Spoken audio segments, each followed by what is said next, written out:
이것은 히토요시의 더러운 집 이야기야. 운명처럼 아름다운 하녀주키가 문을 두드리며 자신을 고용해달라고 했어. 그 충격에 그는 얼어붙었지. 이건 운명의 만남일지도 몰라. 그래서 그는 주키를 그 지저분한 집으로 초대했어. 그는 변명했어. 지금 부모님이 안 계셔서 좀 더러워졌어요. 소개하자면 주키는 최고의 암살자지만 이유도 모르게 히토요시의 하녀가 되고 싶어해.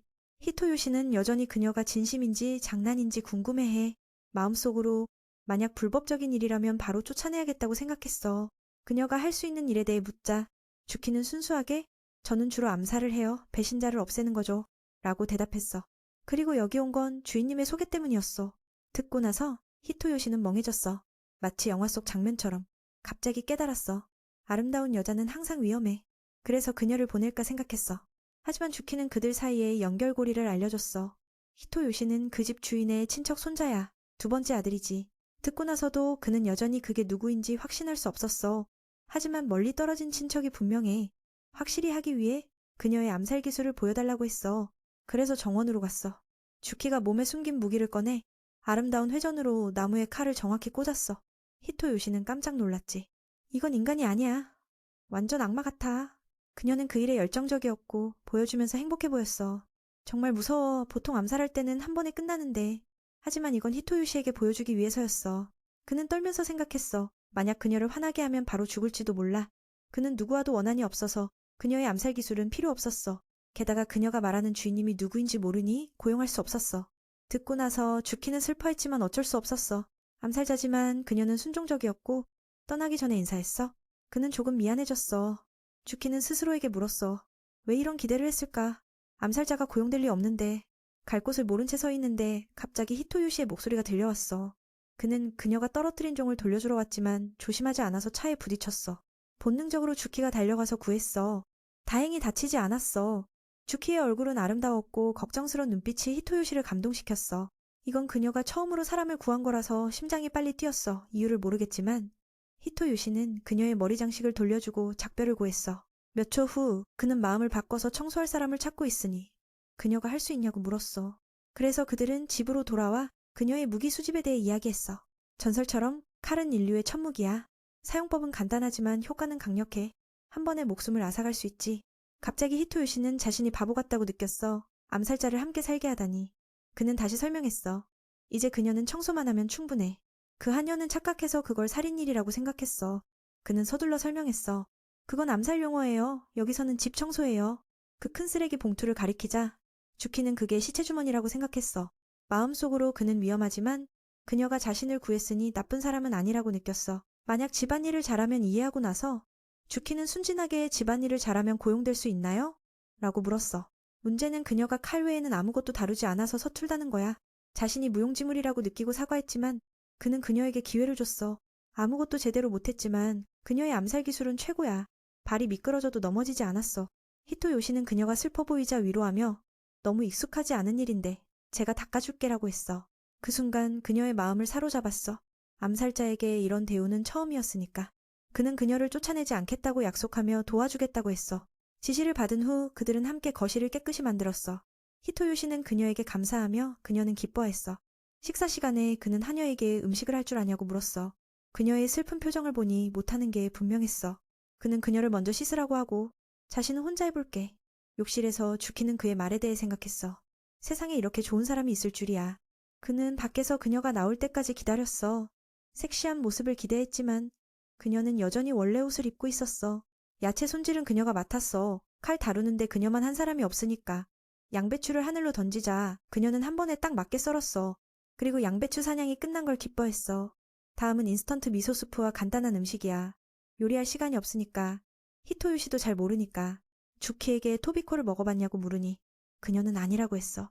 정말 최고의 암살자야. 음식은 그냥 생존을 위한 거지. 음식은 생존을 위한 그녀에게 음식은 생존을 위한 거고 맛이나 모양은 아무래도 상관없어. 듣고 나서 그는 토비코를 먹으면 세상이 바뀔 거예요 라고 홍보했어. 이건 60년 역사의 가게 음식이야. 이 동네의 자랑거리지. 다양한 메뉴가 있고 맛있고 저렴해. 그래서 그가 배고플 때 항상 선택해. 집에 쓰레기가 많았던 이유가 이거였어. 다 음식 포장지였어. 주키는 순진하게 듣고도 무관심했어. 무슨 말인지 이해가 안 됐으니까. 처음에 그녀는 그를 다 먹으라고 했지만 그럴 수 없었어. 히토요시는 고기 부분을 나누어 그녀에게 주며 가족처럼 먹었어. 그들은 토비코와 미소스프를 함께 즐겼어. 주키는 먹어보니 맛이 없었어. 고기든 밥이든 수프든 암살자 생활 때문에 그녀의 미각이 사라진 것 같아. 과거를 떠올리며 이건 그가 직접 만든 음식이니까 그녀는 더 따뜻하게 느꼈어. 맛있냐고 묻자 그녀는 그를 기쁘게 하기 위해 거짓말했어. 그가 그렇게 웃자 주키는 이게 어떤 힘인지 모르지만 그가 물보다 따뜻하다고 느꼈어. 그는 그녀를 위층 방에 머물게 했어. 청소는 안 했지만 침대 커버와 베개만 바꾸면 잘 수 있어. 사실 그녀는 그런 게 필요 없었어. 처음부터 그냥 머물 곳만 있으면 됐어.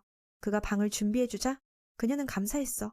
그녀가 토비코를 소스로 먹지 않고 보자 그는 가르쳐줬어. 놀랍게도 이번에 미각이 따라하자. 놀랍게도 이번에 미각이 돌아왔어. 그의 진심이 그녀를 깨운 것 같아. 이런 맛있는 음식을 먹어본 적 없어서 몸이 떨릴 정도로 행복했어. 마음속으로 그 특별한 소스에 대해 생각했어. 밤이 깊어지자 히토요시는 이유 없이 많이 울었어. 과거에 그는 자주 악몽을 꾸고 그 꿈을 봤어. 매번 울음을 터뜨렸지. 시계를 보니 새벽 3시고 배가 고팠어. 보통 라면을 준비해두니까 아래로 내려갔어. 의외로 이상한 소리를 듣고 주키 생각에 무서워서 들어가 봤어. 주키는 하얀 잠옷을 입고 있었어. 마치 유령처럼. 하지만 자세히 보니 귀엽더라. 그 특별한 소스가 너무 맛있어서 몰래 먹으러 온 거였어. 몇 초 자신이 한 짓을 깨닫고 사과했어. 그의 소중한 걸 훔친 것 같아서. 그는 화내지 않았고 그녀가 아무 잘못도 없어서 안심됐어. 그녀도 배고파 보이니 라면을 함께 끓일게. 이유를 모르지만 주키가 만약 내가 죽는다면 이 소스의 맛을 다시 한번 맛보고 싶어 라고 했어. 그 말에 히토요시는 새로운 아이디어를 떠올렸어. 그는 찬장에 있는 걸 다 꺼내 소스에 찍어 먹게 했어. 주키는 그 신성한 소스로 기뻐하며 뭐든 찍는 건 상관없었어. 나중에 주키가 그의 악몽에 대해 물었어. 그 질문은 정말 놀라웠어. 그녀는 몰래 내려오다 그의 신음소리를 듣고 처음에는 암살자 공격이라고 생각해서 무기를 꺼냈어. 결과는 그가 많이 울었을 뿐이었어. 듣고 나서 히토요시는 자신의 약함을 그녀에게 보인 게 부끄러웠어. 주키는 추가로 그가 엄마라고 여러 번 불렀다고 했어. 놀랍게도 주키도 토비코 소스와 이야기하는 꿈을 꿨어. 그는 소스가 커서 그녀가 평생 핥아도 남을 거라고 했어. 그런데 절정에서 깨버렸어. 그래서 그 아름다운 꿈이 산산조각 났어. 듣고 나서 히토요시는 할 말이 없었어. 게다가 이건 그녀의 최고 꿈이었어. 과거에는 항상 피와 관련된 꿈뿐이었으니까. 깨고 나서도 이런 감정이 없었는데 그 꿈을 다시 꾸고 싶어. 그 거대한 소스의 맛을 느끼며 그가 울었단 소리에 주키는 슬퍼하며 어떻게 위로할지 몰랐어. 그 진심 어린 말에 그는 기뻐하며 자신이 어머니에게 버림받은 이야기를 했어. 악몽 때마다 그녀가 다리를 베고 눕게 했어. 듣고 나서 주키는 그를 눕게 했지만 그는 거절했어. 어릴 때만 그랬어요. 이제 어른이니까. 전통에 맞지 않을까봐.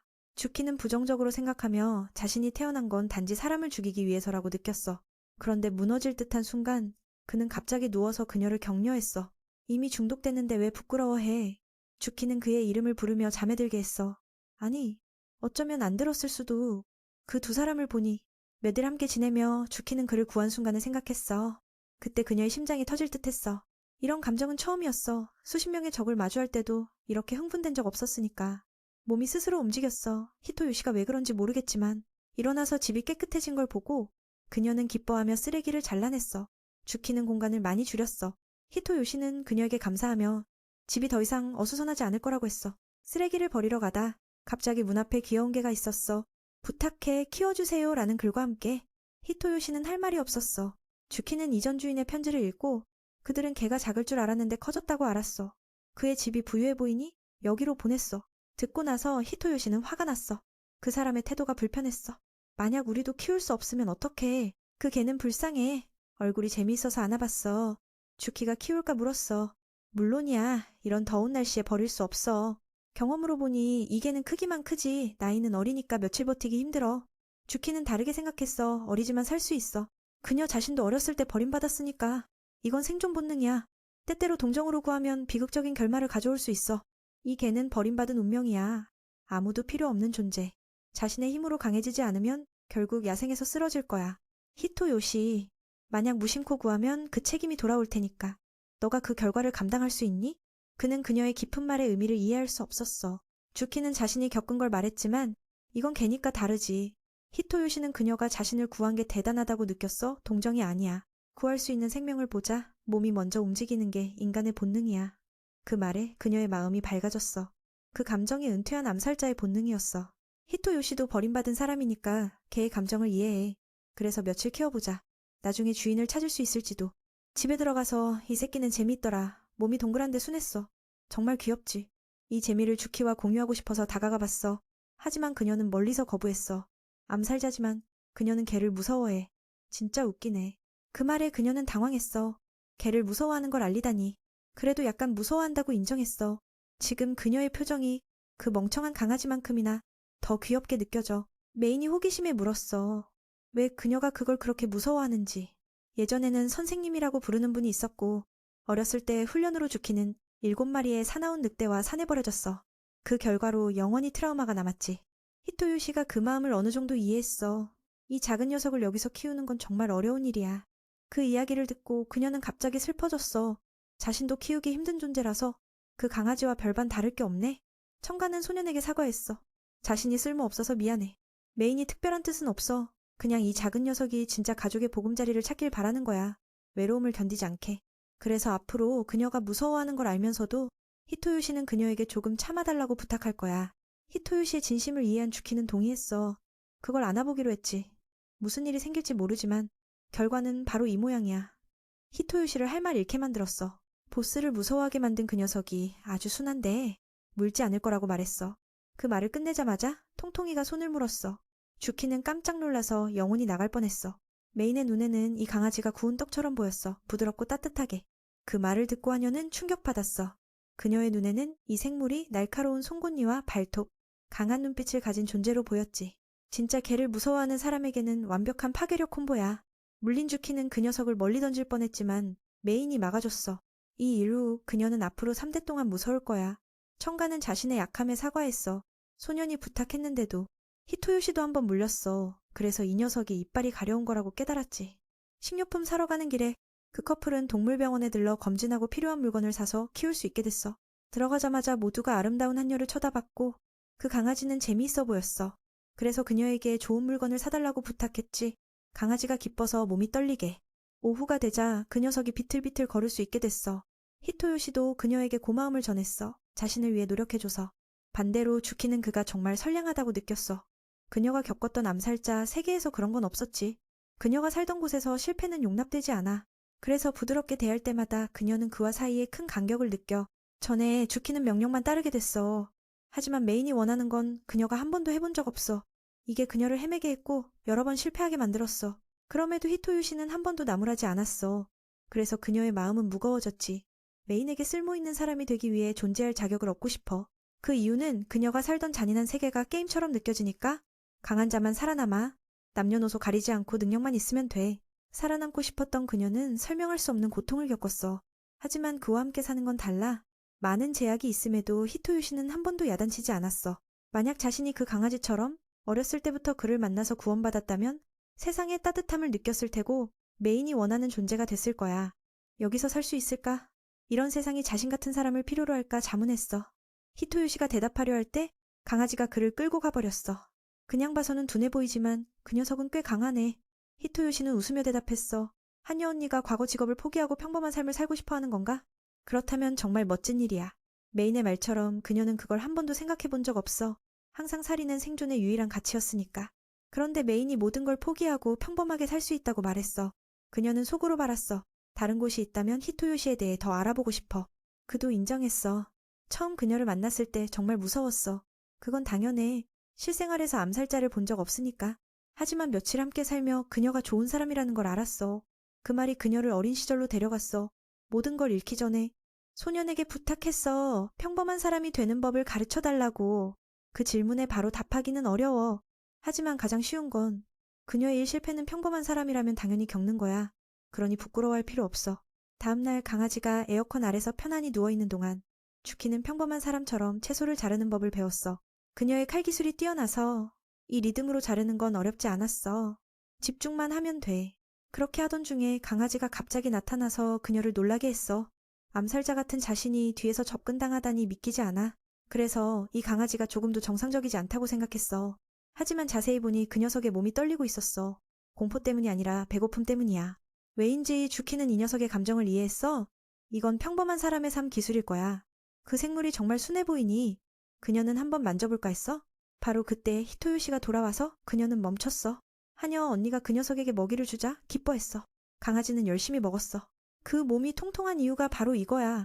이렇게 먹다니 버려진 것도 당연해. 지갑이 버틸 수 없겠네. 그리고 히토요시는 그 통통이를 모치라고 이름을 지었어. 하녀 언니가 평범한 사람처럼 채소를 자르는 걸 완벽하게 익히자. 히토요시는 칭찬했어. 그녀를 기쁘게 해. 다른 일은 해야 하니 모치와 놀아달라고 부탁했어. 이건 그녀가 평범하게 살기 위한 거야. 히토요시가 이 작은 녀석이 정말 순하다고 했으니 문제 없어. 그래도 그녀의 눈에는 모치가 여전히 무시무시해 공포를 완전히 지울 수 없어. 하지만 소년의 말이라면 그녀는 꼭 해낼 거야. 그 말을 듣고 히토요시는 그녀에게 과도하게 하지 말라고 조언했어. 자신도 그녀를 믿는다고. 갑자기 그녀는 100배 더 강해진 기분이 들었어. 그래서 그 멍청한 강아지를 만졌어? 녀석이 좋아했지. 소녀의 손길이 주인보다 훨씬 좋네. 그렇게 주키는 통통한 모치와 점점 친해졌어. 실제로 녀석이 작고 따뜻하다는 걸 깨달았지. 메인의 말처럼. 서로를 이해하면 상대의 좋은 면을 볼 수 있어. 귀여운 한녀를 보상하기 위해 그날 저녁 메인은 그녀에게 특별한 오코노미야키를 주었어.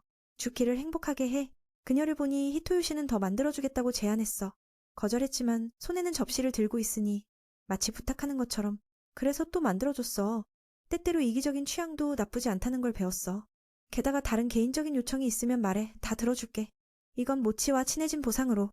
히토요시는 그녀의 생일이 언제인지 물었어. 하지만 그녀는 모르겠대. 기억의 과거가 보여주듯. 그녀는 추운 겨울밤 폭설이 내리는 날 태어났어.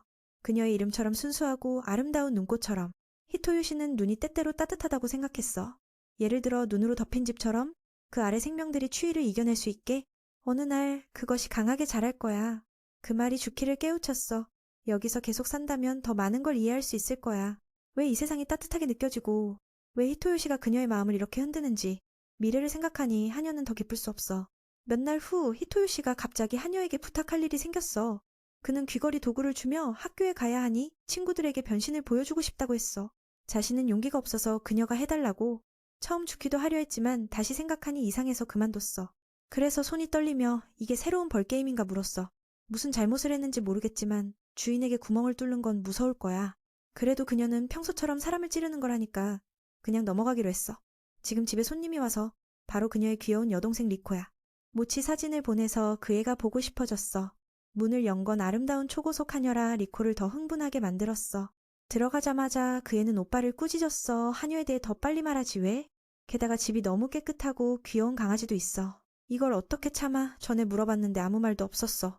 오빠는 만약 엄마가 알면 걱정할 거라고 생각했어. 아빠는 동의했어. 하녀를 고용하고 싶다고 했으니까. 가족 상황이 좀 특이해서 말만 하면 아빠가 바로 오케이야. 여동생은 그게 신뢰인지 애정인지 모르겠네. 가장 짜증나는 건 히토요시가 일부러 숨겼어. 내가 미인을 좋아하는 걸 알면서. 주키도 그들이 다른 곳에 산다고 물었지만 여동생은 자세히 말 안 하고 마주 보지도 못했어. 그리고 이게 바로 하녀에 대해 말 안 한 이유야. 그 말을 듣고 여동생은 히토요시를 더 괴롭혔어. 너무 거짓말쟁이야. 그 후에 서로 인사하고 자신을 현명한 리코라고 소개했어. 하녀가 기억하기 쉽게. 하녀의 이름을 물으니 그녀는 주키, 암살자 시스템의 플레이어라고 했어. 그리고 모든 걸 말해서 히토요시를 당황하게 만들었어. 이 문제를 숨기라고 안 일러줬네. 그 애가 겁먹을 줄 알았는데 오히려 리코는 하녀를 최고로 생각했어. 그래서 서명해달라고 했어. 열정적으로. 그렇게 하려면 쓰는 법을 모르지만 주키는 이름을 그려줬어. 여동생을 기쁘게 해. 본이 암살자라기보다는 리코는 하녀를 귀족 아가씨처럼 느꼈어. 그냥 앉아있는 것만으로도 치명적인 아름다움이야. 그림을 그린 후 두 형제는 충격받았어. 상상과 좀 달라. 그래도 서명했으니 감사하고 그녀의 글씨가 독특하다고 칭찬했어. 여기서 알게 된 건 글씨는 모르지만 그녀의 언어 능력은 최고야. 암살자 직업 때문에 주키는 여러 언어를 배웠어. 지금은 12개 언어를 할 수 있어. 글씨를 배우지 못해서 부끄럽네. 서명하니 초등학생처럼. 리코는 비판하지 않고 오히려 이렇게 더 귀엽다고 느꼈어. 그 말을 듣고 하녀도 더 기뻐졌어. 갑자기 리코가 아이디어를 냈어. 여름방학 동안 하녀를 연구 주제로 삼고 싶어. 히토요시는 막을 수 없어. 머리를 극적이며 그 애가 무슨 짓을 할지 모르겠네. 주키의 의견을 묻자 당연히 동의했어. 리코는 소년의 여동생이니까. 그 애의 첫 번째 바람은 하녀의 암살자 본능을 보는 거야. 그 말을 듣고 소년은 여동생에게 조심히 말했어. 선생님께 제출하는 글에 이상한 건 쓰지 마. 리코는 오케이 암살자 같은 아름다운 하녀로 비유할게 라고 했어. 그 말을 듣고 주키는 두 형제를 데리고 정원으로 가서 시연했어. 여동생을 흥분하게 해. 바로 공중제비를 치며 그녀는 무기를 날려 여동생 머리에 올려진 사과를 꿰뚫었어. 히토요시는 이 광경에 심장이 덜컥했어. 하지만 여동생의 얼굴을 보니 괜찮을 거야. 그리고 여동생은 하녀가 칼을 어디서 꺼낸 건지 물었어. 그녀는 오단에 무기를 숨긴다고 했어. 보통 때는 16개의 칼을 가지고 다니지만 히토요시가 잔소리해서 지금은 5개만 있어. 하나가 가슴 뒤에, 다른 4개는 치마 아래. 각 다리 2개씩. 언제든 꺼내 싸울 수 있게. 이 치마를 올리는 광경을 보니 히토요시는 더 파고들지 말라고 막았어. 게다가 그녀의 몸에는 귀여운 장신구도 많아. 예를 들어 작은 종. 리코는 암살자로서 불편하지 않냐고 물었어. 주키는 저기 종소리를 들으면 이미 숨이 멎었으니까 문제없다고 설명했어. 그 말을 듣고 여동생은 그녀를 더 멋지다고 느꼈어. 따라해보고 싶어. 그 말은 장난으로 한 거지만 이제 여동생 배가 고파. 알아서 소녀는 웃으며 음식을 만들어주겠다고 했어. 리코는 하녀가 음식을 해달라고 했어. 그녀의 특기는 뭐냐고 물으니 채소 자르는 게 요리인가 싶어서 여동생에게 보여줬어. 지금까지 할 수 있는 최선이야. 나머지는 내가 하거나 사온 거지. 채소를 빠르게 자르는 법을 깨우친 후 주키는 맛있는 채소 접시를 완성했어. 하지만 리코가 양배추만 먹을 순 없어서 우연히 햄버거 가게로 갔어. 거기서 여름 축제 포스터를 봤어. 오늘부터 시작이래. 리코는 가보고 싶어졌어. 히토요시는 반대하지 않고 하녀에게 축제에서 좋아하는 떡과 신성한 소스를 즐길 수 있다고 했어. 그 말만으로도 주키는 침이 고였어. 소년에게 가자고 애원했지. 그래서 허락받았어. 그녀의 기분이 훨씬 좋아졌지. 리코는 기뻐서 하녀의 손을 잡고 놀거리를 찾아갔어. 먼저 총 쏘는 가게에 갔어. 인형을 따고 싶어서.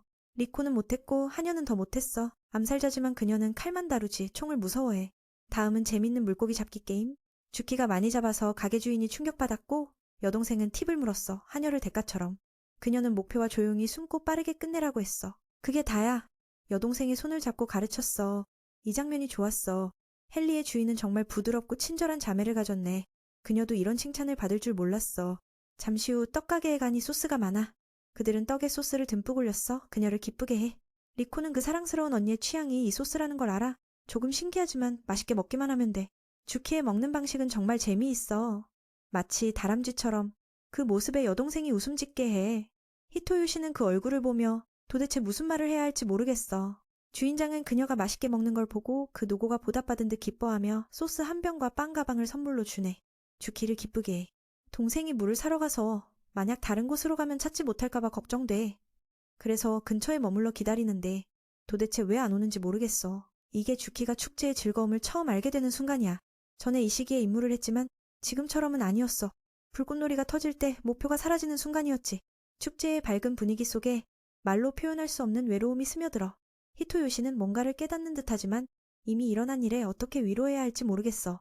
불꽃놀이가 하늘로 터지며 그녀를 바로 그때 불꽃놀이가 하늘로 터지며 하녀 그녀를 놀라게 해. 이토록 아름다울 줄 몰랐어. 그동안 몰랐던 걸 네가 곁에 있어서 이렇게 기쁨을 느낄 수 있게 해줬어. 그때 리코가 세 병의 물을 가지고 돌아오네. 그들은 그냥 거기 앉아 여름 축제의 분위기를 함께 즐겨. 하녀 언니가 미소 짓는 걸 보니 갑자기 마음이 설레어. 아마도 그 사람을 좋아하게 된 거야. 그래서 이렇게 느끼는 거지. 마침내 불꽃놀이가 끝나서 세 사람은 손을 잡고 집으로 돌아가네. 리코는 오랜만에 형과 이렇게 놀아서 만족스러워. 게다가 쌀빵과 소스를 집으로 가져왔어. 그 기록에 따르면 주키는 이미 8개의 빵을 먹었으니 오늘은 더 먹지 말라고 엄중히 금지됐어. 그녀도 순종하는 척하니 히토요시는 누가 누나인지 모르겠어. 갑자기 그때 도둑 한 놈이 위험하게 차를 타고 지나가네. 다행히 주키가 있어서 그 동생이 안전했어. 그렇지 않았다면 그놈의 희생양이 됐을 거야. 동생은 공주님처럼 아름다운 사람이 안아주니 기쁨을 말로 다 못해.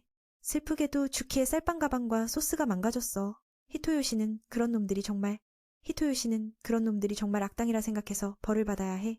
누굴 건드리지 왜 그녀의 음식을 망가치게 한 거지? 게다가 내 말까지 더해. 암살자 그녀는 뭔가를 해야겠다고 생각해. 그녀는 진지 모드로 전환 지름길로 그 도둑을 쫓아가네. 오랜 암살자로서의 속도로 그녀는 쉽게 따라잡을 수 있어. 더 중요한 건 히토요시는 그녀를 막지 않으면 그놈이 죽을지도 모른다고 깨달아. 그에 반해 동생은 극도로 흥분했어. 하녀 언니가 그 악당을 어떻게 다루는지 보고 싶어서. 형은 그 말에 할 말이 없어. 여자애들은 왜 암살자와 싸움을 좋아하는지 모르겠어. 그래서 그들도 지름길로 쫓아가. 주키가 사람 많은 곳에서 무슨 짓을 할지 걱정돼. 그때 그녀는 칼을 던질 위치에 들어가 그 도둑의 바퀴를 터서 쓰러지게 해. 하녀는 천천히 다가가지만 목숨을 빼앗는 게 아니라 그냥 머리에 한 대 때려주며 벌로 삼아. 그런데 히토요시는 그녀가 사람을 죽이지 말라고 막네. 정말 악랄해. 이 일은 경찰이 해결할 테니까. 하녀 언니가 이렇게 기뻐하니 그는 다시 쌀빵을 사러 가자고 제안해. 그녀의 공로에 대한 보상으로 그 일로 두 형제 자매는 걱정돼서 동생을 집까지 안전하게 데려가고 싶어. 동생은 강한 척해. 형의 보호가 필요 없다고. 하지만 오늘 정말 재밌었다고 인정해. 그걸 보고서에 다 쓰고 싶어. 자유롭게 주키는 학교 가는 날에 대해 물어보고 숙제 안 한 채로 이런 날을 꿈꿔. 이건 어쩔 수 없지. 태어나서 사람들처럼 학교에 간 적이 없으니까. 동생이 학교 가는 게 재미있고 친구들이 있다고 하니 주키도 그걸 부러워해. 그때 리코는 엄마한테서 메시지를 받고 형에게 빨리 가자고 재촉해. 오늘 그 하녀는 많은 걸 배웠어. 동생의 말처럼 평범한 사람들이 하는 걸 보고 학교에 가고 싶어졌어. 갑자기 히토요시는 그녀의 나이를 아직 모른다는 걸 떠올려. 만약 그녀가 학교에 갈 수 있다면 좋을 텐데 그래야 친구를 사귈 수 있을 테니까. 그래서 그녀를 학교에 등록시켜보자고 생각해. 그게 평범한 사람이 되는 길이야. 시간이 지나 히토요시는 새 학기에 들어가네. 여름방학의 변화 후 반 친구들은 이 마을에 아주 예쁜 하녀가 있다는 소문을 해. 듣고 나니 거의 기절할 뻔해. 주키에게 팬이 생겼다니. 그녀를 집에 두고 가도 될지 걱정돼. 이미 도서관에서 만났다고 하며 모르는 척 하려 했지만 친구가 이미 도서관에서 그녀를 만났다고 해 코스프레를 진지하게 한대. 그때 담임 선생님이 들어오며 전학 온 학생을 소개해. 올려다보니 바로 내 주키야. 히토요시는 충격받아. 게다가 그녀는 내 성을 요코야로 썼어. 선생님도 소개해. 그녀는 내 사촌 언니야. 반 전체가 감탄해. 게다가 그녀는 바로 히토요시 바로 앞자리에 앉았어. 그 아름다운 외모로 반 친구들 모두가 존경해. 그런 멋진 언니가 있으니 그 청년은 정말 운이 좋네? 이 일은 리코가 한 짓 같아. 형의 연애를 도우려고. 그녀는 그게 형을 놀라게 한 거라며 기뻐해. 학교에 들어가려면 주키의 성적이 정말 대단했어. 귀여운 동생은 언니가 모든 걸 빨리 배우는 걸 칭찬해. 세 날 만에 가르칠 게 없어졌어. 게다가 주키가 가르쳐줬어. 정말 최고의 하녀야. 히토요시는 학교 가는 게 그녀를 기쁘게 한다는 걸 알아. 그녀가 어떻게 내 성으로 등록했는지 물어봐. 서류 같은 게 필요했을 텐데. 가장 중요한 건 비밀을 지키는 거야. 주키는 대답해. 먼저 등록은 지하 세계의 인맥으로 했고 가족 설정은 리코 아이디어야. 배경은 내 가족이라고 하니 쉽게 받아들여졌어. 나이 차이가 꽤 나지만 그녀는 주인과 같은 반에 가고 싶었어. 함께 있고 봉사할 수 있으니까. 마지막 비밀은 리코 아이디어. 형을 놀라게 해서 재미있었어. 듣고 나서 그는 동생에게 한 대 때리지만 주키는 내가 화났다고 생각해. 화난 건 아니고 그냥 충격받은 거라고 설명해. 그래도 이게 좋네. 하녀 언니가 평범한 삶을 꿈꾸는 걸 알았으니까. 다음 날 반 친구들이 몰려가서 패스트푸드를 사는 동안 주키는 평범한 쿠타빵을 먹고 싶어해. 히토요시는 편의점에서 먹을 거고 그녀가 원하면 따라가야 해. 학교에서 그 빵은 희귀한 아이템이야. 그녀가 먹고 싶어하니 빨리 달려가야 할 텐데 만약 빨리 안 가면 다 떨어질 테니까. 그 말을 듣고 주키의 눈이 빛나 마치 보물을 찾는 듯해. 학생들의 속도는 정말 무서울 정도로 빠르다고 말해. 그리고 가능하다면 검은 쿠타 샌드위치를 사고 싶어. 우리 반 위치가 식당에서 가장 멀어서 경쟁이 안 돼. 듣고 나서도 하녀는 포기 안 해. 그걸 꼭 사냥하고 싶어 해. 그녀는 말해. 스승님이 가르치셨어. 사냥할 때 양쪽 다 다치더라도 잡아야 해. 걱정 마. 내가 빵을 가져올게. 바로 그 자리에서 주키는 지붕으로 올라가네. 시야가 훌륭해. 히토요시는 막으려 하지만 그녀는 아랑곳 않고 앞으로 달려가네. 그녀의 먹고 싶은 얼굴은 동생이 단 걸 볼 때랑 똑같아. 그는 알아. 단 걸 먹기 위해 그들은 수단과 방법을 가리지 않아. 이게 바로 여자들의 최고 능력이야. 내가 따라갈 수 없지. 이 원리를 주키에게 적용하면 아무것도 막을 수 없어. 그래서 평범한 삶으로 가는 길이 잘못된 것 같아. 쿠타 경비대는 사라졌어. 그 아래에서 미친 듯이 달려가고 있어. 그들은 가장 강한 다리를 가졌으니 항상 먼저 식당에 도착해 좋아하는 걸 가져가. 히토요시는 이 속도로 하녀가 본 모습을 드러낼까봐 두려워. 하지만 안 돼. 성공한 사람은 자신만의 길을 가. 주키는 뛰어올라서 아래에서 경쟁하지 않아. 오래 남살자의 기술로 그녀는 쉽게 식당에 먼저 도착해. 자세를 고운 모습으로 고치고 그녀는 가서 빵을 사러 가네. 각 종류 하나씩. 하지만 결국 쿠타나 샌드위치만 살 수 있어. 그래서 주키는 사냥 실패를 사과해. 그녀는 좋아하는 걸 나에게 주려 하지만 나는 거절해. 내가 먹는 건 상관없어. 너만 기뻐하면 돼. 주키는 확인해. 혼자 먹어도 돼? 나는 동의해. 이미 몇 번 먹어봤으니까. 게다가 이건 그녀의 전리품이야. 남이 먹는 건 안 될 것 같아. 처음엔 학교에서 그런 행동을 한 걸 꾸중할 생각이었지만 그녀의 귀여운 얼굴 때문에 포기해. 좋아하는 보물을 먹을 수 있게 되니 주키는 행복해. 기쁨을 더하기 위해 하녀는 빵 한 조각을 나에게 먹여줘. 나는 좀 부끄러워하지만 주변에 아무도 없으니 입을 벌려 맛보게 해. 원래 맛있는 빵이 아름다운 그녀의 손을 통해 더 설명할 수 없이 달콤해. 저녁이 되자 귀여운 동생이 놀러와서 오늘 여기서 자겠대. 히토요시는 불만족스러워 보이지만 리코가 꾸중해. 매일 주키 언니와 함께인데 오늘은 나한테 양보해. 게다가 리코는 이렇게 예쁜 언니가 생긴 걸 꿈꿔. 잠전전 암살자와 수다 떨고 싶어. 많은 얘기가 있으니까 그들은 다들 여자니까. 언니를 너무 원해서 리코는 가끔 히토요 씨를 여자로 착각해. 듣고 나니 그는 이 이상한 동생에게 놀라워 주키 언니가 여기 산다는 걸 알게 되니 리코는 형이 언니와 결혼하길 바래. 그게 서로 좋지 않을까. 이게 바로 동생의 바람이자 소망이야. 그리고 장난스럽게 말해. 그 언니가 형을 좋아하는 것 같아? 히토요 씨는 진짜인 줄 알아. 평소에 사랑에 대해 안 보이지만 리코는 여자라서 그녀의 마음을 더 알아. 나는 여전히 의심스러워. 어제 그녀가 나에게 먹여줄 때 얼굴이 변한 게 없었으니까 부끄러워하거나 해야 할 텐데.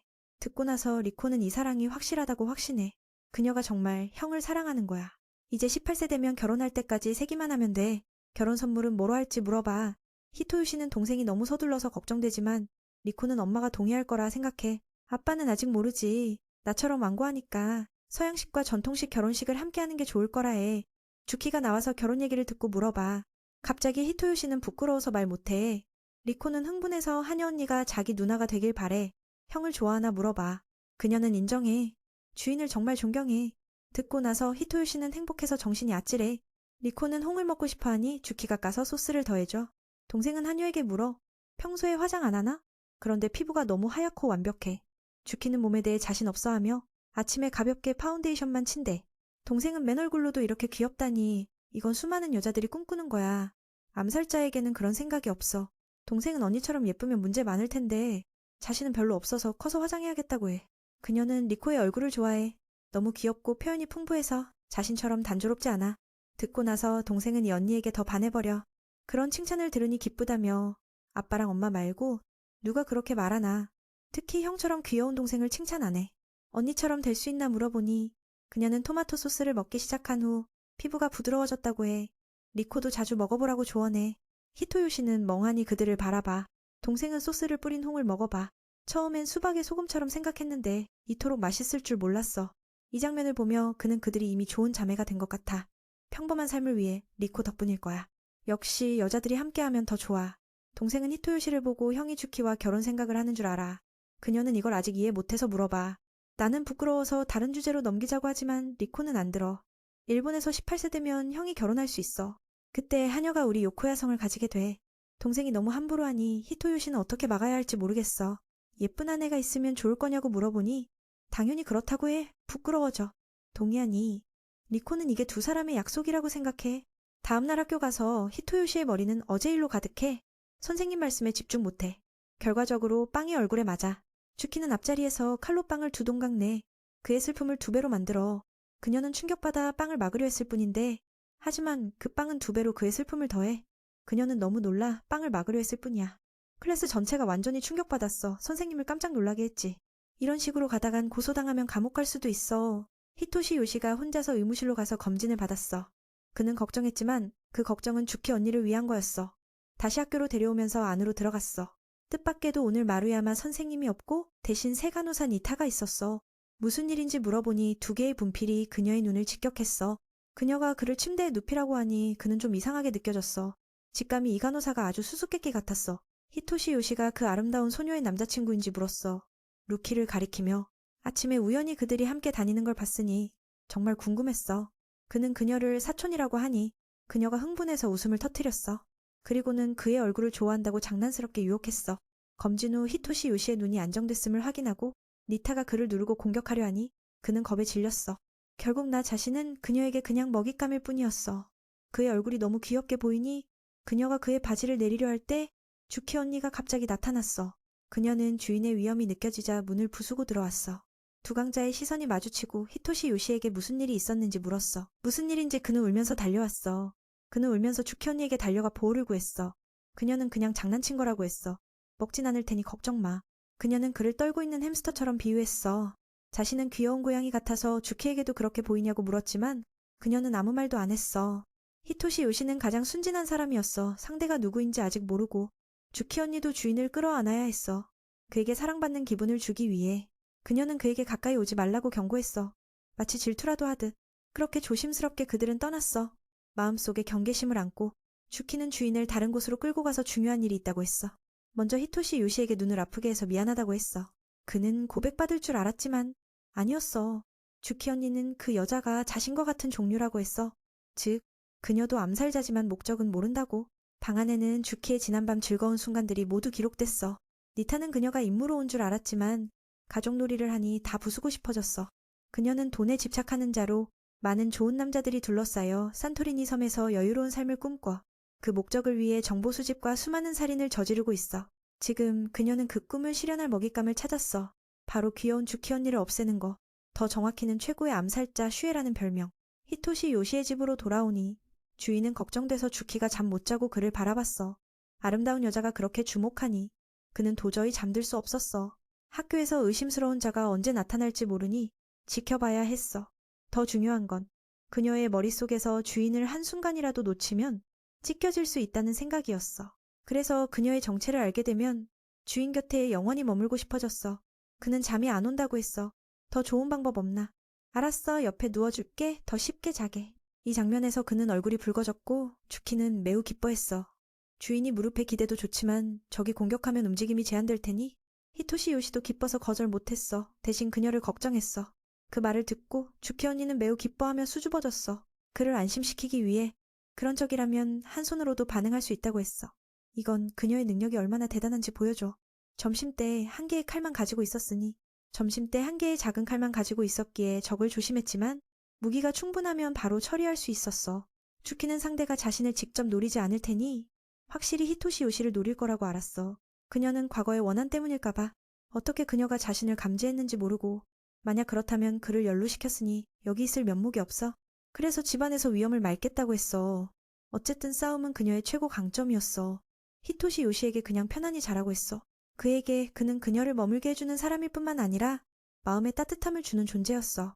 그 말을 듣고 그는 기뻐했지만 그녀를 걱정해서 아무것도 못하게 됐어. 그녀를 잃고 싶지 않아. 창문을 열어 시원하게 하려 했지만 주키가 막았어. 원거리 저격수가 있을까봐. 갑자기 그녀가 쿠타 소스의 냄새를 맡고 흥미를 보였어. 이 시간에 누가 요리하니? 그건 그녀의 계략이었어. 조금 방심하다가 그레이가 히토시 요시를 잡았어. 너무 실수투성이야. 이렇게 쉽게 속아 넘어가. 그녀는 고양이 스타일로 싸우니 아주 가볍게 움직일 수 있어. 그녀는 상대를 용성구자의 백랑이라고 불렀어. 주키가 뭔가 하려 하자 그레이가 히토시 요시를 죽이겠다고 위협했어. 주키 언니의 분노가 치밀어 그녀를 눈빛으로 겁주었어. 그녀는 그에게 감히 그를 건드린 대가로 죽음보다 더한 고통을 준비했는지 물었어. 그레이는 백랑의 송곳니가 아직 무뎌지지 않았음을 알고 걱정됐어. 그녀는 자신의 기술로 1000년을 더 살아도 주키와 정면으로 맞설 수 없단 걸 알았어. 그래서 히토시 요시를 발판으로 삼아 그녀의 목을 노리려 했어. 밤이 시에 학교에서 구하러 오라고 했어. 실제로 주키는 언제든지 그녀를 죽일 수 있었지만 히토시 요시와 함께 산으로는 그럴 생각이 없어졌어. 그가 사람을 죽이는 걸 보고 슬퍼할까봐 스승의 말이 머릿속에 떠올라. 그녀는 여전히 최고의 암살자일 뿐 몸에 죽음의 냄새가 배었어. 하지만 이번에는 변하고 싶어. 자신 때문에 그가 연루됐단 걸 자책해. 그래서 그녀를 죽이고 여기 있었던 흔적을 지우기로 결심했어. 비슷한 일이 일어나지 않게. 하지만 갑자기 그의 말이 그녀의 생각을 바꿨어. 여기서만 사랑받고 자유롭게 하고 싶은 일을 할 수 있으니까. 히토시 요시는 떠나고 싶지 않다고 했으니 그녀는 계획을 바꿨어. 그레이는 이제 모든 걸 준비했어. 그 용을 잡기 위해. 그래서 겁에 질려 몸이 떨리고 이상하게 보였어. 그녀는 이게 그와 잘 어울린다고 느꼈어. 그를 화나게 해. 어떻게 암살자에게 잡혔는데 그는 전혀 두려워하지 않았어. 마치 태어날 때부터 영웅의 피가 흐르는 듯. 그래서 목숨이 그녀의 손에 쥐어져 있음에도 그레이는 위협하며 그의 심장을 언제든지 부술 수 있다고 했어. 이 비극의 원인은 그의 주키 언니 때문이었어. 그녀 때문에 부르니 히토시 요시를 따라다녔어. 그가 원한지 슬픈지 모르니 그의 얼굴이 그대로 드러났어. 두려워하지 않는다고 하면 거짓말이지만 그는 주키가 구하러 올 거란 걸 알았어. 그래서 지금 할 수 있는 건 주키 언니를 믿는 거야. 그 말을 듣고 그레이도 그를 칭찬했어. 겉모습보다 훨씬 용감하네. 아마도 익명의 암살자의 아들이겠지. 슈에를 길들일 수 있으니까. 그에게는 관심 없고 주키를 이 손으로 짓누르고 싶을 뿐이야. 그렇게 하면 상금과 명성을 얻을 테니까. 그는 어리석게도 슈에가 자신의 주키 언니를 가리키는지 물었어.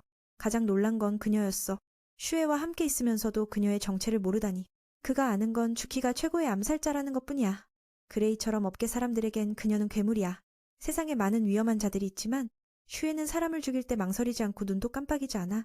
그녀를 파괴의 기계라고 해도 과언 아니야. 그녀는 용성구자의 4번째 자식으로 전투력은 용처럼 강하지만 별명은 백랑이야. 슈의 용성구자는 전 세계에서 온 인재들로 이루어진 가장 위험한 암살자 조직이야. 전설처럼 사회가 변할 때 그들의 손길이 있을 거야. 하지만 힘이 너무 크니 적이 많아. 다시 말해 슈에의 목을 베면 그녀는 유명해져 일과 상금이 늘고 그 꿈이 현실이 될 테야. 듣고 나서 히토시 요시는 그녀를 지루한 눈으로 봤어. 암살자가 이런 거였어. 그는 주키가 아주 착하고 때때로 어리석지만 소스를 주면 귀엽다고 했어. 이건 그레이도 인정했어. 처음엔 실수한 줄 알았지만 그래서 3주간 그들을 추적한 후에 결론을 내렸어. 지금 그녀는 확신해. 주키가 용성구자의 백랑 슈에야. 가장 놀라운 건 그들이 결혼 얘기를 하는 장면이었어. 그때 그녀는 쏘고 싶었어. 그 소리가 너무 불편했으니까. 그걸 알자 히토시 요시는 부끄러워했어. 그날 정말 즐거웠으니까. 이 순간 그녀는 그가 특별하단 걸 깨달았어. 보통 사람은 생사를 마주할 때 이렇게 진정할 수 없어. 게다가 나랑 수다 떨고. 그래서 그의 진짜 배경이 단순한 겁쟁이가 아님을 생각해. 게다가 그는 다른 사람의 마음을 녹이는 재주가 있어. 슈에가 그를 그렇게 좋아하는 이유야. 이게 그레이에게 이점이 돼. 사랑할수록 약해지니까. 이런 약육강식 세상에서 아무도 규칙 따지지 않아. 목적을 위해 모든 수단을 써. 약속된 시간에 주키가 도착해서 구출을 시작했어. 상대가 총을 쏘자 그녀가 반으로 잘랐어. 이 장면은 영화에서나 볼 법하지만 주키가 해냈어. 그레이는 함정을 발동해 주키의 발에 폭발을 일으켰어. 그녀의 2다리를 상하게 했지만 아직 끝나지 않았어. 그녀는 베었지만 다행히 막았어. 히토시 요시는 주키 언니를 걱정했어. 상대가 너무 비열하게 싸우니까. 그녀는 주인에게 걱정 말라고 했어. 모든 게 잘 될 테니. 그 말을 듣고 그레이는 화가 났어. 싸우면서도 서로 얘기할 수 있단 건 자신을 안중에도 없단 뜻이니까. 그녀는 주키가 정체를 숨긴 건 죄책감 때문이라고 했어. 왜냐면 그녀는 역사상 가장 어린 용자로 그 칭호를 얻기 위해 얼마나 많은 목숨이 사라졌는지 모르니까. 그리고 정체가 드러나면 적들이 어디서든 올 테야. 그의 가족놀이도 여기서 끝날 테야. 주키는 진정하고 빨리 끝내서 히토시 요시를 집에 보내려 했어. 내일 학교 가야 하니까. 그 말을 듣고 검은 고양이는 화가 났어. 자신을 전혀 존중하지 않으니까. 주키 언니는 행복한 가정의 장면을 상상하고 있었어. 그녀는 수단을 써 히토시 요시를 위협했어. 다음으로 그녀는 원거리 중화기를 발동해 그의 사지를 노렸어. 주키가 움직이지 말라고 했지만 그녀는 놀라운 속도로 달려갔어. 이건 너무 예상 밖이었어. 놀랐지만 그레이는 중화기를 발동했어. 주키는 히토시 요시의 생명을 신경 쓰지 않는 듯했어. 하지만 아니야. 그녀는 자신의 최고 기술로 총알이 그에게 닿기 전에 막을 수 있단 자신이 있었어. 당황한 상대가 다른 방법을 쓰려 하자 그녀가 전화를 부수버렸어. 승패가 명확해졌어. 그녀는 용성구자의 4번째 멤버임을 깨달았어. 과연 보통이 아니야. 그녀는 여전히 그를 노렸어. 결과는 그녀를 날려버렸어. 거의 죽을 뻔했어. 다행히 주키는 신경 쓰지 않았어. 그녀가 나쁜 말을 해도. 그레이는 암살자의 그림자에서 벗는 건 불가능하단 걸 알았어. 그리고 무엇을 하든 그녀는 여전히 슈에야. 확실히 비슷한 자들이 올 테야. 주키를 노려 명성을 쌓으려고. 그녀에게 그들을 모두 죽일 거냐고 물으니 주키는 인정했어. 자신은 그런 사람이야. 살인이 유일한 삶이라고 생각했었어. 하지만 이제 다르다.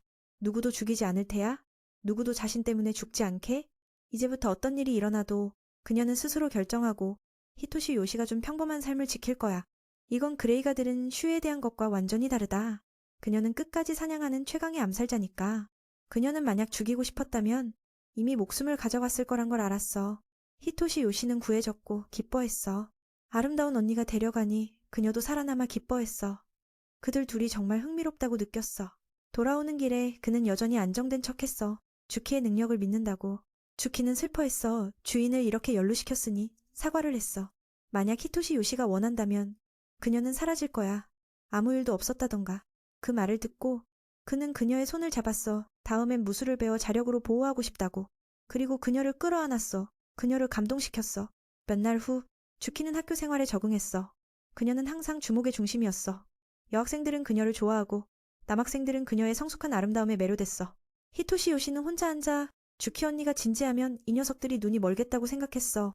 그녀는 아름다울 뿐만 아니라 똑똑하고 스포츠도 잘해. 아무도 그녀가 그의 사촌이라고 믿지 않았어. 그는 너무 평범하니까. 그는 혼자 앉아 지난 납치 사건을 떠올리며 여전히 소름이 끼쳤어. 가장 특별한 건 그녀가 슈에라고 불리는 거야. 살인기계이자 용성구자의 4번째 자식. 다행히 주키가 더 이상 손에 피를 묻히지 않기로 결심했어. 그래서 마음이 조금 더 안정됐어. 주키 자신은 가능한 한평범해지기 위해 노력 중이야. 갑자기 민쪽을 보며 웃기 시작해서 친구들이 질투를 느껴. 갑자기 공 하나가 히토요시에게 직격으로 날아왔어. 하지만 그레이가 막아냈어. 전날 간호사로 위장한 사건 후 그녀는 체육교사가 돼서 접근하려 했지. 이번 의도는 나쁘지 않지만 그래도 젊은이에게 문제를 일으켰어. 이미 그 하녀 아가씨만으로도 충분한데 갑자기 히토요시와 친척관계를 주장하니 정말 미치겠네. 그녀는 기회를 타서 제자로 아주 친근하게 굴었어. 그래서 그는 교사로서 적당한 거리를 유지해달라고 요청했어. 오늘 아침으로 돌아가서 그 커플은 어제 학교에서 다시 적수를 만났어. 처음에는 그 여자가 여전히 한이 언니를 암살할 생각인 줄 알았지만 실제로는 정반대였어. 히토요시는 그게 전날 밤 자신을 납치한 고양이 암살자라는 걸 모르겠어. 그레이의 변장 솜씨가 너무 뛰어나서 이 모습이 바로 그녀의 진짜 모습이야. 이제부터 체육교사가 되겠다고 하면서 미네 사촌언니 역할을 하러 도쿄에 왔다고 설명했어. 그녀는 정보 수집이 전문이라고 했고 주키는 단지 칼만 다루는 타입이래. 서로 협력하면 재미있어질 거야. 그 사람은 이런 걸 정말 좋아해. 전날 밤 히토요시가 백랑슈에를 어떻게 길들였는지 본 후 그녀는 그에게 감탄했어. 전설의 암살자가 그런 아무것도 아닌 놈 말을 듣다니. 말도 안 돼. 게다가 사람을 죽이지 않겠다고 선언하다니. 정말 놀라워. 그레이는 그 친구를 사냥하는 걸 포기했어. 두 암살자 간의 거래가 성사됐으니까. 그녀는 그 커플에게 손대지 않겠고 3개월 동안 쿠타가 좋아하는 빵을 제공할 거래야. 미는 이 거래가 터무니없다고 생각했는데 그 언니가 바로 동의했어. 히토요시가 괜찮은지 물었더니 갑자기 하녀 아가씨가 침을 흘려서 이유를 알았어. 그녀가 거래를 수락한 건 빵을 마음껏 먹을 수 있어서겠지. 암살자 세계에서 자신을 이길 수 없다는 걸 알면 아무도 터무니없는 거래를 제안하지 않아. 그레이는 히토요시를 해치면 이득이 없다는 걸 알아. 무슨 일이 생겨도 어제처럼 민을 구하러 올게? 주키는 솔직히 말해서 그 상대의 힘을 더해도 1000명이 와도 문제 없다고 했어. 그레이는 그런 소리에 화가 나지만 사실이 너무 정확해서 참아. 그녀는 이제부터 두 사람을 조용히 관찰해서 호기심을 채울 거래. 바로 이게 왜 그 예쁜 교사가 히토요시의 어깨에 팔을 두른 이유야. 실제로는 그녀가 체육을 싫어하지만 학교에서 이 직무만이 게으를 수 있어서 민의 반교사가 돼서 감시하기 편하게 했어. 그는 이해가 안 돼. 그레이가 조용히 관찰하겠다고 하더니 이렇게 얘기한 이 친구들이 눈치채. 때때로 주키를 자극해서 그녀를 질투하게 해. 주인을 장난치게 보자. 그녀는 공을 벽에 세게 쳐서 경고했어. 반 전체가 얼어붙었어. 교사도 알아차리고 히토요시에게 더 다가오지 않았어. 다행히 여학생들은 순수해서 그 친구가 공을 네트로 뚫는 걸 보고 흥분했어. 한유 언니가 클럽에 참여해도 그레이는 웃음을 터뜨렸어. 반에 운동 싫어하는 친구가 있지만 주키에게 관심이 많아서 신발 끈이 풀린 걸 보고 도와주려 했어. 그런데 암살자의 감각이 먼저 알아차리고 스스로 묶었어. 이제 식사 시간이야. 한유 언니도 방금 힘을 과시한 걸 부끄러워해. 히토요시는 변호하면서 그건 그녀 탓이 아니고 그 상대가 자꾸 장난친 탓이라고 했어. 그는 그 언니의 감정을 물었지만 확실히 모르겠어. 그레이가 적수가 아니라는 걸 알지만 그가 그녀와 가까워지는 걸 보니 한 대 치고 싶어. 마음이 혼란스러워. 지하세계에서 자신 외에 누구도 히토요시 옆에 있는 걸 원하지 않아. 그는 이게 질투라고 알기 때문에. 하녀 언니는 걱정하지 말라고 했어. 그래서 그녀는 기뻐했어. 그 모습에 주인의 마음이 아프게 흔들렸어. 다음날 그들은 학교가 없을 때 함께 시간을 보냈어. 백랑슈에는 귀여운 하녀로 돌아와서 민의 집안일을 도왔어. 이제 그녀의 손놀림이 훨씬 자연스러워졌어. 히토요시가 신경 쓸 필요 없어. 전에 손으로만 하던 터라 세탁기가 옷을 깨끗이 해주는 걸 보고 기뻐했어. 이게 있으니 얼마나 편하고 향기도 좋고 부드럽지. 하니 언니도 그 주인에게 자랑스럽게 보여줬어. 그래서 그는 완전히 깨어. 한 달 전 주키는 아직 아무것도 모르고 실수만 했었어. 그녀는 설거지액을 세탁기에 넣어서 집안에 거품이 날아다녔어. 하지만 수많은 실패를 극복한 후 최고의 하녀가 돼서 세탁을 정복했어. 미는 속으로 기뻐했어. 그는 이게 그녀에게 큰 발전이라고 칭찬했어. 그래서 그녀의 눈이 빛났어. 입술이 통통한 그녀도 기뻐 보였어. 하지만 실제로는 먹을 걸 요구하는 거였어. 그 돼지에게 충분히 먹인 후 히토요시는 저녁 재료를 사러 갈 계획이었어. 지금 냉장고에는 양배추만 남았어. 주키가 어떤 걸 곁들여 먹고 싶은지 물어봤어. 바로 양배추를 잘게 썰어서 쿠타 소스와 함께 먹는 걸 생각했어. 미는 그녀를 정말 챙겨주니까 손을 잡고 가게로 데려갔어. 그는 이 가게의 단골이라 주인 부부가 귀하게 대해 청년은 부인에게 몇 인분의 생선절임을 포장해달라고 했어. 나이 들어 힘들어도 그들은 직업을 사랑해. 그리고 그 예쁜 아가씨가 누구냐고 물었어. 낯선 얼굴이래. 주키는 천국이 눈앞에 있는 것처럼 흥분했어. 이게 바로 쿠타 소스를 만드는 곳이니까. 그녀를 보니 히토요시는 예전 자신을 떠올렸어.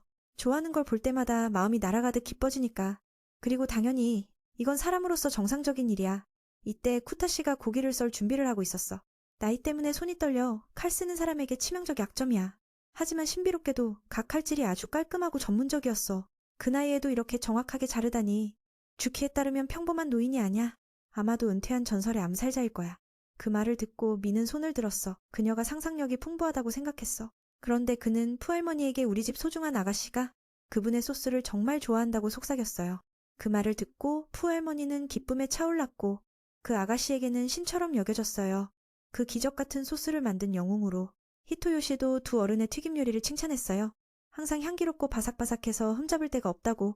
가장 감사하는 사람은 아마도 그 한유 언니일 거예요. 왜냐하면 그녀는 예전부터 맛을 몰랐으니까요. 음식은 그냥 먹는 거지 느껴야 할 게 아니라고 여겼어요. 하지만 그 신성한 소스를 처음 맛본 후 미각이 돌아왔고 마음의 세계가 바뀌었어. 자기한테 쿠타 소스는 정말 중요해. 매번 맛보면 마음이 따뜻해지고 행복해서 말로 표현할 수 없어. 듣고 나서 할머니도 이 귀여운 아이를 위해 기뻐했어. 설명하겠어. 주키의 마음이 이미 따뜻했기 때문에 소스의 맛을 느낄 수 있었을 거야. 이건 히토요시가 처음 식사를 통해 만든 사랑의 감정을 떠올려. 그의 따뜻함 덕분에 맛이 더해졌어. 감정이 고조되는 순간 갑자기 주인이 어깨를 두드려서 그녀가 깜짝 놀랐어. 놀라는 건 이건 최고의 암살자에게 거의 불가능한 일이야. 그래서 그녀는 쿠타씨가 전설이라고 확신했어. 그리고 부부는 주키를 초대해서 새 소스 레시피를 맛보게 했어. 듣고 나서 한여 언니는 순종적인 강아지가 됐어. 바로 시음했어. 첫 입맞춤에 이미 엄청 맛있었어. 그날 밤 그 커플은 아주 즐거운 식사를 했어. 먼저 쉬라고 했고 설거지는 내가 할게. 그는 소파에 누워서 지난 일을 생각하며 그 귀여운 한여 언니가 전 암살자였다니 믿기지 않아. 그는 그녀의 조직에 대해 물어보고 싶었지만 그녀를 곤란하게 할까봐. 만약 그녀가 말하고 싶지 않으면 그만두기로 했어. 갑자기 그는 어머니가 집을 떠날 때의 기억이 떠올랐어. 그해 리코는 어머니를 따라갔고 미는 아버지를 따라갔어. 이별이었지만 어머니는 언제든지 찾아올 수 있다고 했어. 그렇게 알지만 오랜 시간 떨어지니 슬펐어. 갑자기 깨어나서 그는 주키를 안고 있음을 알았어. 그리고 아름다운 언니는 주인이 꿈에서 울던 걸 걱정했어. 그는 아직 완전히 깨지 않았지만 가슴 앞에 부드러운 걸 만지자 놀라서 떨어졌어. 그는 한여 언니에게 사과하며 이상한 꿈을 꿨다고 했어. 괜찮아. 듣고 나서 주키는 좋은 잠을 위해 다시 무릎에 기대라고 했어. 그녀는 주인이 인터넷으로 롱신큐에 대해 조사하는 걸 우연히 보고 물었어. 그는 그녀에 대해 더 알고 싶다고 했지만 부끄러워서 말 못했어. 그녀도 조직에 대해 잘 모른다고 했어. 전에 스승님이 시키는 대로만 했으니까 어떤 그룹인지 신경 안 썼어. 물론 다른 멤버를 몇 번 만났지만 이름조차 모르고. 그래서 한이 언니가 말 안 한 게 아니라 할 말이 없었어. 게다가 그땐 지금과 달랐어. 그녀는 오로지 생존만 원했어. 다른 건 다 무시하고. 유일한 걱정은 임무를 못해서 스승님을 실망시키는 거였어. 그렇게 되면 자리가 없어질 테니까. 그게 그녀를 지금 인간 세상에 익숙하지 않게 했어. 새소리 아침 햇살. 모든 게 꿈처럼 낯설어. 한이 언니는 언젠가 이 삶에 익숙해지고 싶어. 그렇게 되면 히토요시가 원하는 대로 평범한 사람이 될 테니까. 이걸 생각하니 주키는 기뻐졌어. 그 청년도 마찬가지로 매일 아침 그녀를 보면 마음이 안정돼. 그리고 그녀가 이 집을 선택한 걸 감사해. 많은 일이 있었음에도. 마음을 털어놓고 나서 그는 마치 고백하는 것 같아서 부끄러웠어. 슈퍼하니 언니도 왜 그를 무릎에 기대게 했는지 알려줬어. 이게 그녀를 히토요시에게 유용하게 느껴지게 하니까. 그래서 이제부터 악몽을 꾸면 주인은 언제든지 내 무릎에 기대도 돼. 듣고 나서 미는 주키의 모습이 어머니 자리를 대신한 것 같아서 평화로웠어. 몇 날 후 한이 언니가 혼자 장을 보러 갔는데 주위 사람들이 쳐다봤어. 이유는 귀여운 얼굴과 영화 같은 옷차림 때문이야. 한 소녀가 다가와 얘기했어. 그녀를 항상 주의했다고. 물어보니 그 아이는 이 한여 복장을 정말 좋아해서 그녀처럼 되고 싶대. 듣고 나서 주키는 누군가가 자신을 좋아해서 기뻐했어. 소녀는 이 옷을 어디서 샀는지 물었어. 평범한 사람은 절대 안 입으니까. 그 말은 항상 평범해지고 싶어하는 그녀의 마음을 직격했어. 그래서 생각에 잠겼어. 히토요시가 근처에 있음을 보고 그녀는 미래의 아내를 데려갔어. 한여 옷이 평범하지 않은가? 그런데 지금까지 모르고 있었어. 결과적으로 다음날 그는 그녀를 위해 새 옷을 사러 하루를 보냈어. 놀랍게도 리코와 그레이도 있었어. 여동생은 메시지로 쇼핑 얘기를 듣고 함께 가기로 했어. 문제는 왜 그 여자가 함께 있는지야. 화가 난 건 그레이가 집에서 그 커플의 대화를 엿듣고 따라오고 싶었어. 히토요시는 엿듣는 걸 금지했어. 그런데 그 애는 집에 도청장치를 숨겨뒀어. 한여, 언니도 사과했어. 다 파괴했다고 생각했는데. 그런데 거실에 하나가 남아있었어. 그녀는 딸 옷 고르는데 도와줄 사람이 필요하다고 했어. 이 팀은 불안하네. 미는 어쩌면 못할 테니까. 이 팀은 불안하네. 하지만 이미 왔으니 함께 가자. 리코는 그 아름다운 언니가 암살자라는 걸 알고 좀 놀랐어. 여동생이 너무 귀엽게 보이니 그레이도 안아주며 친해졌어. 그녀는 이 아이가 형처럼 재미있고 귀엽다고 좋아했어. 집에 두 아이가 있는데 암살자를 안 무서워하는 게 이해가 안 돼. 그 후 모두 리코가 추천한 가게로 갔어. 평범한 옷 사러 갈 줄 알았는데 그 애는 한여 옷가게로 데려갔어. 전체적으로 예쁘긴 하지만 옛 복장만큼 안 어울려. 히토요시는 손을 들었어. 여동생의 취향을 막을 수 없어. 주키는 싫어했어. 이 복장은 전에처럼 움직이기 불편하다고. 대신 너무 귀엽다고 리코가 그레이에게 선물로 사줬어. 재미있어서 다른 구역으로 가서 눈을 즐겁게 할 걸 제안했어. 그 결과가 길거리에서 사람을 죽일지도 모르니 그만뒀어. 주키도 동의했어. 칼을 많이 숨길 수 없으니까. 그는 이제 암살자 일을 그만뒀는데 왜 무기를 들고 다니는지 물었어. 언니는 웃으며 칼이 옆에 있으면 안심된다고 했어. 그럼 참아야지. 그래서 그는 아무 말 안 했어. 그는 두 아이에게 장난 그만두라고 상기시켰어. 다음으로 그들은 패션 가게로 가서 시험해봤어. 한여 언니의 완벽한 몸매가 입으면 정말 예뻐. 특히 수영복이 몸의 곡선을 다 드러내서 그레이가 불편해했어. 리코는 그 언니를 마치 모델처럼 생겼다고 말했어. 민우에게 어떤 스타일이 어울릴지 물어보니 흰 드레스가 제일 맞을 거라고 했어. 눈부시게 세련된 느낌으로. 그 말에 그 애가 바로 대답하니 옆에서 질투가 솟아올랐어. 분명 머릿속에 이미 그 생각을 품고 있었던 거야. 오랜 시간 고민하다가 마침내 몇 벌을 고르기로 했어. 대신 민우는 주키가 시험해본 옷을 다 가져가기로 했어. 속도를 위해. 그 집이 정말 부유하니 쇼핑은 그저 가벼운 일일 뿐이었어. 그리고 할로윈이 다가오니 그 애들에게도 재미를 주기로 했어. 리코는 흥분해서 오빠를 위해 의상을 고르고 싶어 했어. 민우가 놀라서 올해도 할 거냐고 물으니 엄마가 그날을 얼마나 기다리시는데. 그래서 모두 자기 몫의 의상을 골랐어. 그 작은 주인이 너무 기뻐하니 하녀도 함께 웃었어. 히토요시가 우연히 공포 영화를 보다가 함께 보러 가자고 했어. 그 애는 그런 장르를 꽤 좋아하더라. 하지만 하녀 언니는 영화를 본 적 없어서 극장은 일터일 뿐이었어. 그냥 떠나버렸지. 그 얘기를 듣고 무섭게 느껴지자 히토요시도 강하게 보이려 애썼어. 나중에 4명이 보니 3명은 즐기고 1명은 골아떨어졌어. 시체가 고기를 뜯는 장면에서 주키가 다른 소녀들처럼 무서워했어. 그때부터 그 언니가 좀비를 무서워한다는 걸 알게 됐어. 리코는 그게 이해가 안 갔어. 개인적으로 보면 그 언니가 충분히 그들을 해치울 수 있을 텐데 그 애는 시체의 악취가 너무 싫다고 설명했어. 게다가 그게 시체인데도 걸어다니니 죽여도 안 죽는 게 무서워. 이 장면을 보니 민우는 그 언니가 순수하다고 느꼈어. 하지만 예전에는 죽이면 끝이었지. 영화처럼 다시 일어나지 않았으니까. 젊은이의 조언. 세상에 그런 무서운 건 없어. 걱정 마. 그레이는 그게 웃겨서 토킬러가 좀비를 무서워하다니 정말 신기해. 돌아오는 길에 히토요시가 두 꼬마에게 케이크를 사줬어. 리코는 기뻐했어. 그 애도 그 언니에게 맛보게 하니 정말 맛있더라. 그레이가 따라하며 젊은이에게 먹여주려 했지만 거절당했어. 그들의 친밀한 장면이 같은 반 친구를 감동시켰어. 주키가 보니 덩치 큰 녀석이 나카에게 너무 편안히 놀고 있다고 주의를 줬어. 희감은 사람에게는 그렇게 하지 말라고.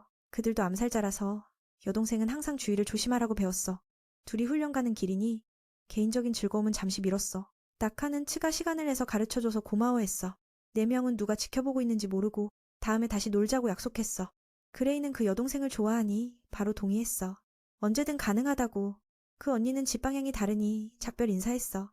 민우는 여동생을 엄마 집에 데려다주고 주키는 집에 가서 밥을 준비했어. 갑자기 그녀가 누군가 따라오고 있다는 걸 느꼈어. 거울에 비춰보니 그녀는 오늘의 자신이 아직 믿기지 않아서 슬퍼 보였어.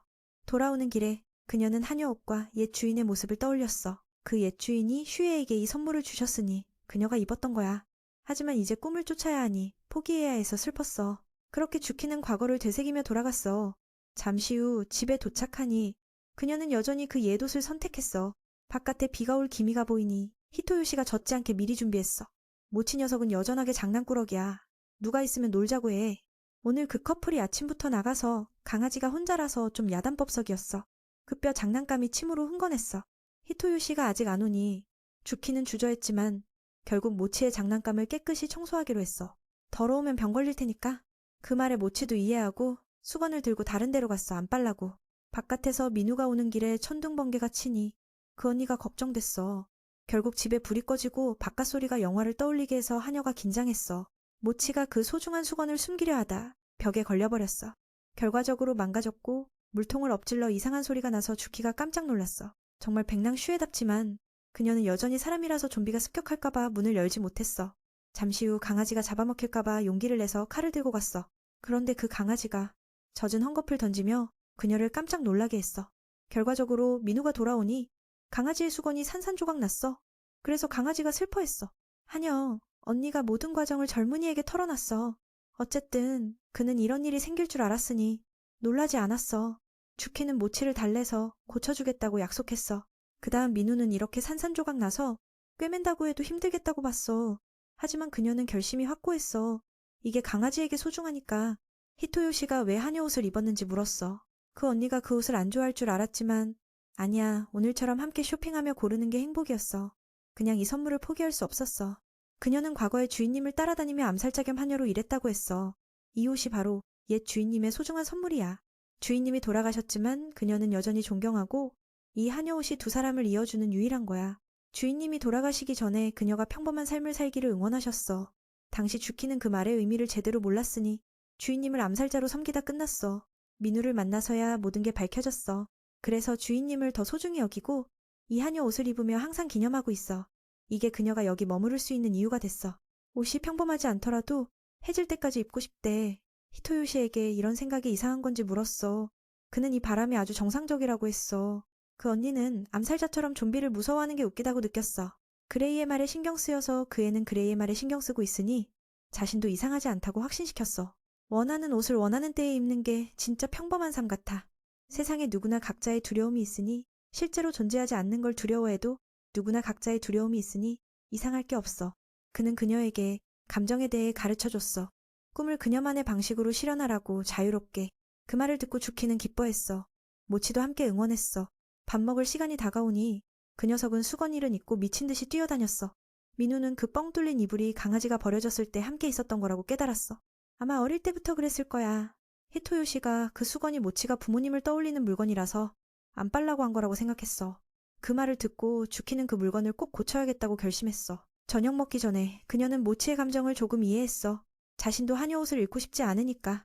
그녀의 머리의 단종도 헤어진 여동생과 연결되는 거야. 그 말을 듣고 민우는 그녀도 자신처럼 여동생이 있다는데 놀랐어.